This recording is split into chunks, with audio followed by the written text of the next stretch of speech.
guys, well it's BW and we're back out in the garage. As you can see, I showed you in that small clip there, the bike's gone. We sent it to a new home. It's going to the other side of the state, Greenville, Pennsylvania, right out about an hour north of where I'm originally from Butler. Going to a nice guy and his son to enjoy. They have a climate controlled garage and it's with a bunch of other very nice top end bikes. So I'm really happy that it went to a good home. Jeff, I hope you enjoy it. I hope your son likes it too. All right, great. So now we're back on the gasser, you guys know. Right now, I'm measuring up for the drive shaft. We're getting that ordered in. I was gonna start painting the dash like we talked about, but I'm gonna hold off on that just a little bit. Well, I held off on that until the bike was gone. I didn't want to take any chances of overspray or anything like that. So the bike's gone now, we're cool, we're safe. So I am gonna work on that too. I got that going in a separate video, okay guys? I'm trying to get a couple videos going at once. We're doing the best we can to improve. But in this one, I just wanna measure up the drive shaft. I'm gonna get it ordered in and then we're gonna install it together. All right, I'll show you how I got the measurements. I'm gonna go just by what the man asked me for over the phone and we'll see how it goes. Let's check it out.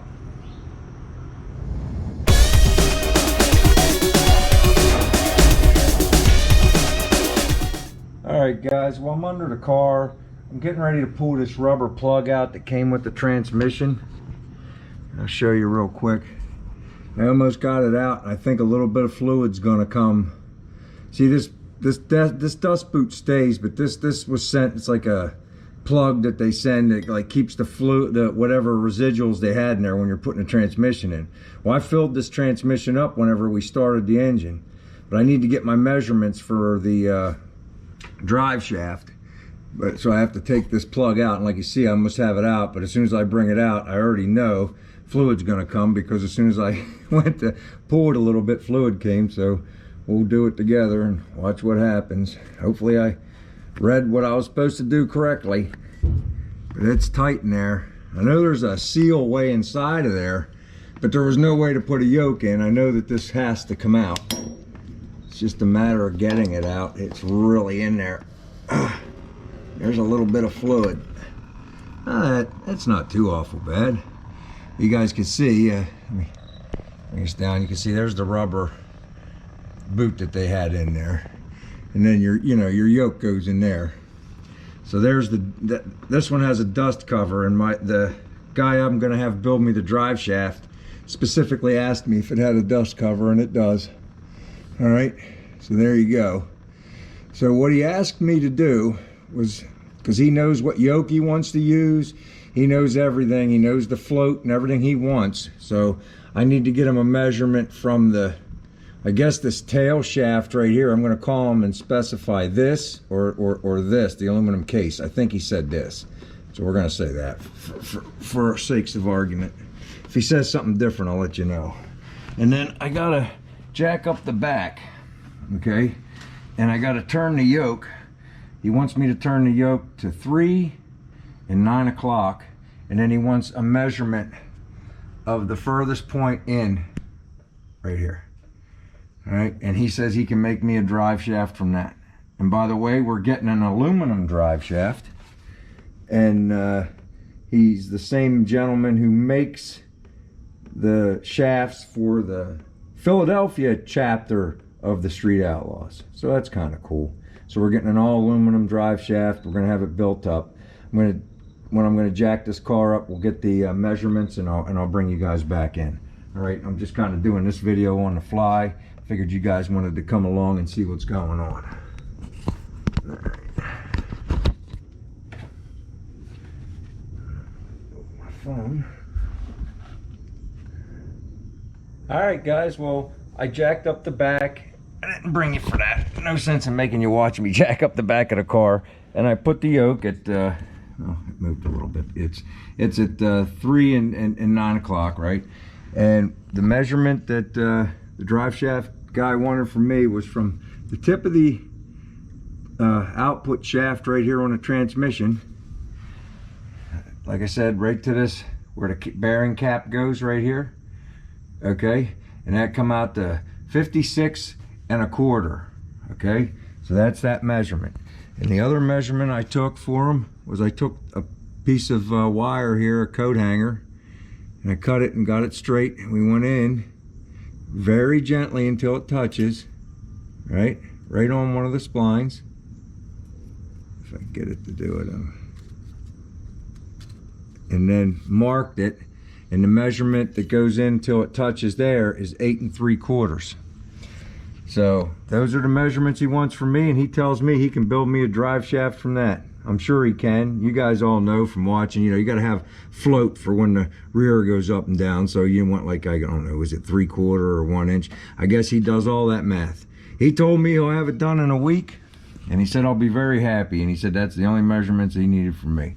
So when I get the drive shaft, we'll finish out this little video, but I just wanted to show you guys that this is how we went about getting the numbers for our drive shaft on our 55 Chevy Gasser. All right, so I'll get back to you as soon as we got the drive shaft on this particular video. All right, guys, well, it's roughly 5 days later, and our drive shaft's here. Can't wait to show it to you, and will in just a second. Check this out, man. We got our new t-shirts too. Tell me that ain't cool, huh? We'll have a discussion about these on Friday Night Live and figure out what we're going to do, all right? But let's take a look at this drive shaft.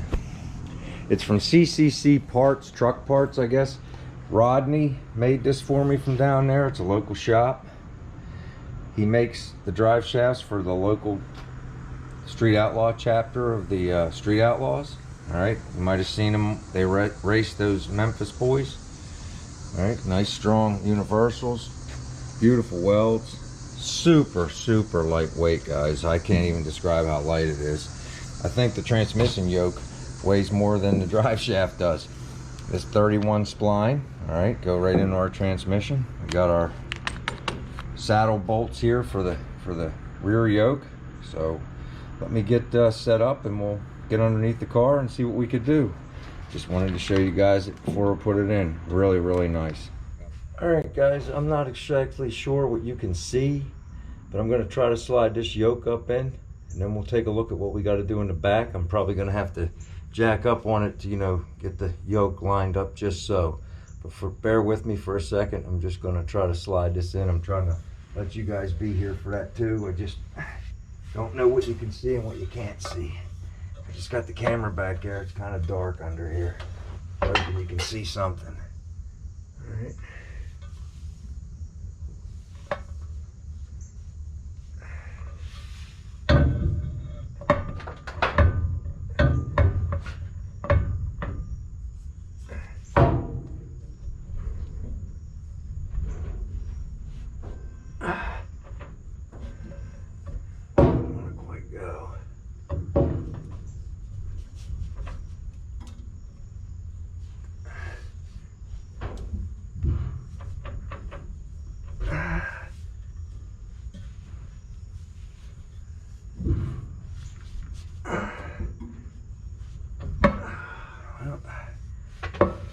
Quite lined up yet, fellas.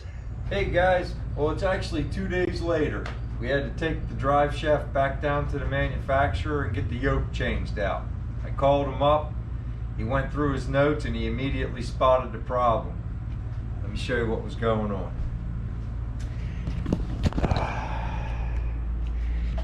The yoke we had on there had an OD that was too large. It was like 1.8 and some change, and it's supposed to be like 1.6 and some change.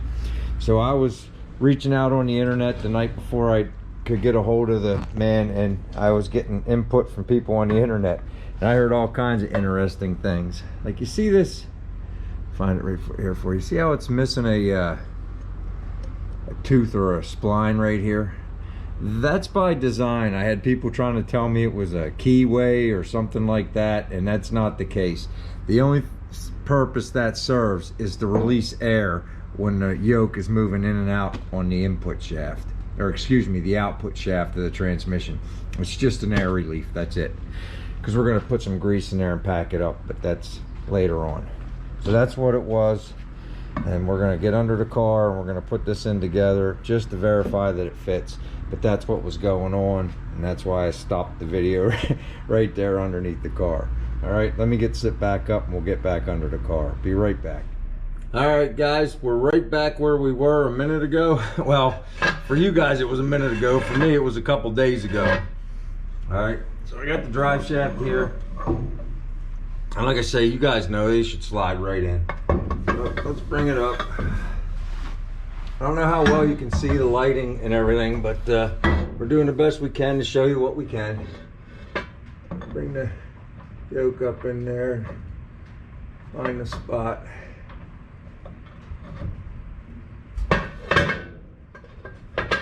There you go, went right in.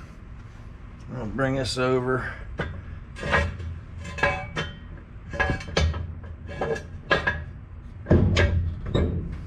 All right. Bring it down off of this and show you what's going on here.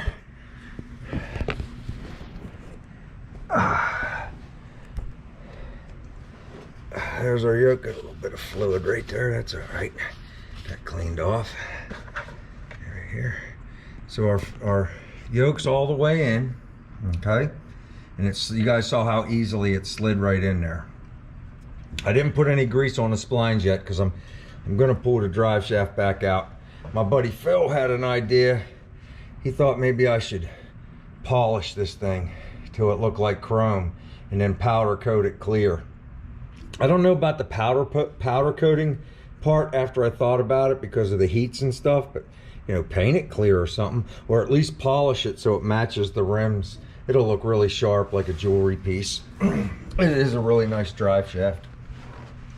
So you come down here on this side, you guys can see I'm a little off. I have to jack the back up and turn the yoke until it matches the universal right there. You guys can see that, I think, right? Yeah, so I would just have to jack that and then slide this back just a little bit. So let me do that so that we can get a good idea, see how it fits, and we'll be able to see how much is coming out the other end, just for everybody's reference. Just give me a second. All right, guys, as you can see, I jacked up the car and then just moved the yoke a little bit, and I just got the universal sitting in there. You can see I didn't even take the manufacturer's tape off to keep the cap on the bearing end. So because I'm going to pull this back out, like I told you guys, I'm going to polish this thing and make it look really nice, but I wanted to install it and show you guys how nicely it fits. Okay, these are the U-bolts or saddles, whatever you want to call them, that hold the universals on to the yoke. So you put this on, put the U-bolt on, and you want to put the nuts on so there's an even amount of thread showing on the back of each side. And then we're going to give those a torque value of between 14 and no more than 17 foot-pounds. Okay, that's what the torque specifications are according to my drive shaft man, and I'm going to follow his guidelines to the letter. All right, so if I come up here to the other end, you guys can see there's still a ton of yoke in the transmission. So we got more than, I'll mark right here. I'll pull the rubber back and I can make a mark when I pull that out, and I'm just going to verify that there is at least a minimum of 3 1/4 inches of contact between your yoke, the ID of your yoke, and the OD of your output shaft. You want at least 3 1/4 inches of contact minimum, and I know we got over that. This thing's like 6 inches long or 5.5 inches long, and we've only got like 1.5 inches showing there, so we're probably a little over 4. And as the suspension moves up and down, it got plenty of ride. You got over 1.5 inches right here where it can ride to go in and out. And if you remember from earlier in the video, I measured with a piece of wire until I touched the internal seal, and you got about 8 3/4. So we're not even close to that. So we're good to go, guys. All right, so our drive shaft is made and it's in, and it's absolutely perfect if you're asking me. All right, let me get out from underneath the car and we'll finish up this video. All right, guys, well, that's how we went about getting our 1955 Chevy Gasser drive shaft fitted up and put in. I think it came out really nice. It's going to work great. The man that made it said he said you can't destroy that drive shaft. Challenge accepted. Just kidding. We're going to polish that thing up. So while I'm working on other videos, you might see that in the background getting polished. I'll show you guys when it's done. It's going to look like a jewelry piece. I'm going to wait to start polishing it though until my pontoon boat cleaner comes.